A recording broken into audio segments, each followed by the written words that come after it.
Well, a UK court is allowing the US to appeal a decision that denied the extradition of Julian Assange. In January, a British judge refused a request to send Assange to America to face spying charges. The Australian's extradition was initially denied on health grounds. Joining me now live is Jennifer Robinson, Julian Assange's lawyer. Thanks so much for your time. Just explain why this is such a big shift and what it could mean for Julian Assange. Well, as you rightly noted, we won the extradition challenge back in January. The judge found that his extradition would be oppressive because of his mental health and the prison conditions that he would face if extradited to the United States. Now, in the case, the United States had plenty of time to give assurances about those prison conditions, but refused to give them.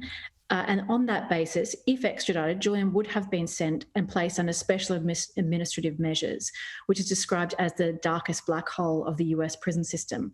Now, with this appeal, the United States has been granted limited grounds to appeal. They have not been given the ability to appeal the factual findings that were made by the judge about Julian's mental health and about US prison conditions, but they have been granted appeal with respect to the legal test applied and whether the assurances now given by the United States can remedy the problem. So it is not unexpected. The hearing will go before the High Court sometime later this year, and it remains to be seen what the outcome will be. Right, Jennifer, well, it does seem like the complexity of this issue is sometimes part of the plan by those that do want to see Julian Assange extradited. What is the best case and worst case scenario for him at the moment? The best case scenario for him and for free speech is that the Biden administration drops this appeal. We have been calling for many, many years. We have an administration that has committed itself to civil liberties and free speech, and this case is completely at odds with it. The mainstream media and free speech groups are unanimously condemning this prosecution, and it ought to be dropped. If the Biden administration took that decision, Julian would be free to go home tomorrow and be with his family and to come home to Australia. The worst case scenario is if this appeal drags on. If he is extradited to the United States, notwithstanding this assurance, he faces life in prison. And we should be talking about these assurances because they are no assurance.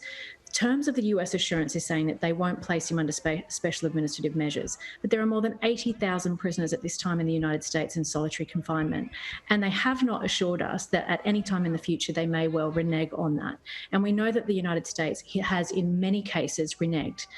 In terms of the assurance with respect to him being able to spend time in prison in Australia, that can only be applied after the appeal. Any appeal in the United States could take decades. That's the rest of his life. This case cannot be allowed to drag on, and it's time for the Australian government to take measures and ask the United States to drop this case. Right, so there's been a bit of a red herring thrown out here that there's some suggestion that he might end up in Australia because of assurances the US might have given. But you're saying that's not right, and if that did happen, it's a long way off? I would encourage Australians to look at the number of people who have in fact been transferred from prison in the United States to Australia.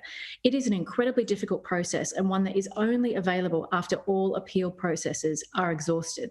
So if Julian Assange ends up in the United States, if this appeal is successful, he will be in prison for a very long time before transfer is even available. This is not a situation that ought to be allowed to continue. It is a humanitarian case. The judge has found, and the appeal court will not relook at this factual finding, that he is a suicide risk, and if he is extradited, he will find a way to commit suicide. The Australian government has to do something. Indeed, and it is a very difficult case. Before we let you go, Jennifer, it must be very difficult being his lawyer, unable to travel outside of Australia at the moment, but how is his physical and mental health?